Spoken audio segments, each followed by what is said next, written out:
Hello friends, welcome back to my channel. ഇന്ന് ഞാൻ വന്നേക്കുന്നത് വീണ്ടും ഒരു നാടൻ റെസിപ്പി ആയിട്ടാണ് കേട്ടോ. അതുകൊണ്ട് എല്ലാവരും എൻ്റെ ഈ വീഡിയോ ഫുള്ളായിട്ട് കാണണം.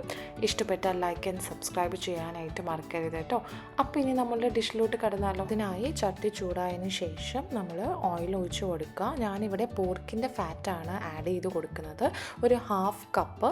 ഇത് പോർക്ക് വെന്ത് വരുമ്പോൾ നമുക്ക് അതിൻ്റെ ഫാറ്റ് സെപ്പറേറ്റ് ആയിട്ട് ഊസ് ഔട്ടായി വരും. സോ ആ ഫാറ്റാണ് ഞാനിവിടെ ആഡ് ചെയ്യുന്നത്. അത് വേറെ ഒന്നും കൊണ്ടുമല്ല, പോർക്കിൻ്റെ ഫ്ലേവർ നന്നായി കിട്ടാൻ വേണ്ടിയിട്ടാണ് കേട്ടോ. സോ അതിന് കംപ്ലീറ്റ്ലി ഓപ്ഷണലാണ്, നിങ്ങൾക്ക് ഇഷ്ടമുണ്ടെങ്കിൽ മാത്രം ആഡ് ചെയ്യാം. ഞാനിവിടെ 1.5 കിലോ പോർക്കിന് മീഡിയം സൈസ് 3 സവാളയാണ് എടുത്തിട്ടുള്ളത്. പിന്നെ 1.5 കപ്പ് ചെറിയുള്ളിയാണ് എടുക്കുന്നത്. അത് ഓൾമോസ്റ്റ് ഒരു 250 ഗ്രാം ഉണ്ടാവും. ഇനി ഈ ഫാറ്റിൽ ഈ ഓണിയൻസ് ഒക്കെ നന്നായിട്ട് ബ്രൗണിഷ് നിറം ആവുന്ന വരെ, അത്യാവശ്യം ഒരു മീഡിയം ഫ്രൈ ആവുന്ന വരെ നന്നായിട്ടൊന്ന് വഴറ്റി കൊടുക്കുക. ഒരു 5 to 10 മിനിറ്റ്സ് നന്നായിട്ടൊന്ന് വഴറ്റി വരുമ്പോൾ നിങ്ങൾക്ക് വെളുത്തുള്ളി ഇഞ്ചി ആഡ് ചെയ്ത് കൊടുക്കാം. ഞാനിവിടെ വെളുത്തുള്ളി ഇഞ്ചി സ്ട്രെയിറ്റ് ആയിട്ട് കട്ട് ചെയ്തിട്ടാണ് ആഡ് ചെയ്യുന്നത്. നമ്മൾ ചതച്ച് ആഡ് ചെയ്യേണ്ട കാര്യമില്ല.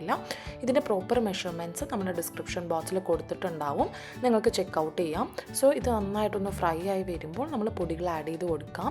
ഞാനിവിടെ 3 ടേബിൾ സ്പൂൺ മല്ലിപ്പൊടി ആഡ് ചെയ്യുന്നുണ്ട്, 2 ടേബിൾ സ്പൂൺ മുളക് പൊടി ആഡ് ചെയ്യുന്നുണ്ട്, നോർമൽ മുളക് പൊടിയാണ് കേട്ടോ. പിന്നെ 1.5 table spoon pepper powder add ചെയ്യുന്നുണ്ട്.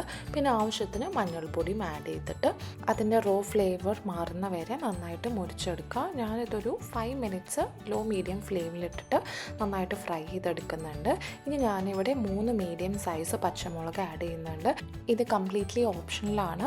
എരിവ് ഇഷ്ടപ്പെടുന്ന ആൾക്കാർക്ക് പച്ചമുളക് ആഡ് ചെയ്ത് കൊടുക്കാം.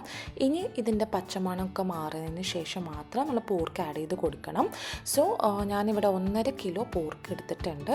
അത് ആവശ്യത്തിന് ഉപ്പും മഞ്ഞളും കുരുമുളക് പൊടി ഇട്ടിട്ടാണ് ഞാനിത് വേവിച്ചെടുത്തിട്ടുള്ളത്. എൻ്റെ പോർക്ക് അത്യാവശ്യം നല്ല വേവുള്ള കാരണം കൊണ്ട് ഞാൻ ഹൈ ഫ്ലെയിമിൽ 5 വിസിലും ലോ ഫ്ലെയിമിൽ 3 വിസിലും വെച്ചിട്ടാണ് ഞാൻ വേവിച്ചെടുത്തിട്ടുള്ളത്. ഒരു 3 കപ്പ് വെള്ളം ഒഴിച്ചിട്ടാണ് ഞാൻ പോർക്ക് വേവിച്ചിട്ടുള്ളത് കേട്ടോ.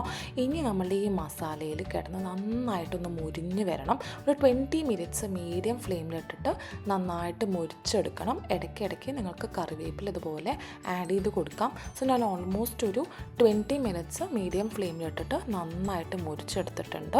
ഇനിയാണ് നമ്മളുടെ മെയിൻ ഇൻഗ്രീഡിയൻ്റ് ആയ നേന്ത്രക്കായ വരുന്നത്. നേന്ത്രക്കായ ഞാനിവിടെ 3 വലിയ നേന്ത്രക്കായാണ് എടുത്തിട്ടുള്ളത്. പോർക്കിൻ്റെ തന്നെ ഫാറ്റിൽ വേവിച്ചെടുത്തിട്ടാണ് ഞാനിത് ആഡ് ചെയ്യുന്നത് കേട്ടോ. സോ ഇതെങ്ങനെയാണ് നിങ്ങൾ വേവിക്കുകയെന്ന് വെച്ചാൽ, പോർക്ക് ആദ്യം വെന്തതിന് ശേഷം പോർക്ക് ആ വെള്ളത്തിൽ നിന്ന് മാറ്റി വെച്ചിട്ട് അതേ വെള്ളത്തിൽ തന്നെ നിങ്ങൾ നേന്ത്രക്കായും വേവിക്കണം. അതെന്തിനാണ് ചെയ്യുന്നതെന്ന് വെച്ച് കഴിഞ്ഞാൽ, എന്നാലാണ് ആ നേന്ത്രക്കായയിൽ ആ പോർക്കിൻ്റെ ആ ഒരു ഫ്ലേവറൊക്കെ ഇൻഫ്യൂസ് ആയിട്ട് നല്ല ഒരു ടേസ്റ്റിൽ വരുള്ളൂ. സത്യം പറഞ്ഞാൽ ഈ ഒരു റോസ്റ്റ് കഴിച്ചാൽ ആരും പോർക്ക് കഴിക്കില്ല, എല്ലാവരും കായ മാത്രമേ കഴിക്കുകയുള്ളൂ. കാരണം അത്രയും രുചിയാണ് ആ കായ കഴിക്കാനായിട്ട്. ഇനി ആ കായ ആഡ് ചെയ്തതിന് ശേഷം ഒരു 10 മിനിറ്റ്സും കൂടെ ആ പോർക്കിൻ്റെ കൂടെ ഇരുന്ന് മീഡിയം ഫ്ലെയിമിൽ ഒന്നും കൂടെ ഒന്ന് ഫ്രൈ ആയി എടുക്കണം. അപ്പോൾ ടോട്ടലി 30 മിനിറ്റ്സ് ആണ് മീഡിയം ഫ്ലെയിമിലിട്ടിട്ട് നമ്മൾ ഫ്രൈ ചെയ്തെടുക്കേണ്ടത്. സോ അങ്ങനെ നമ്മളെ നാടൻ പോർക്കും കായും റോസ്റ്റ് ഇവിടെ റെഡി ആയിട്ടുണ്ട്. ഈ ഒരു കോമ്പിനേഷൻ എല്ലാവരും ട്രൈ ചെയ്ത് കാണുന്നുണ്ടാവില്ല, കാരണം എല്ലാവരും പോർക്ക് മാത്രമായിട്ടായിരിക്കും റോസ്റ്റ് ചെയ്യുന്നുണ്ടാവുക. പോർക്ക് വിന്താലു പോലത്തുള്ള പല ഡിഷസ് നമ്മൾ കണ്ടിട്ടുണ്ട് അല്ലേ.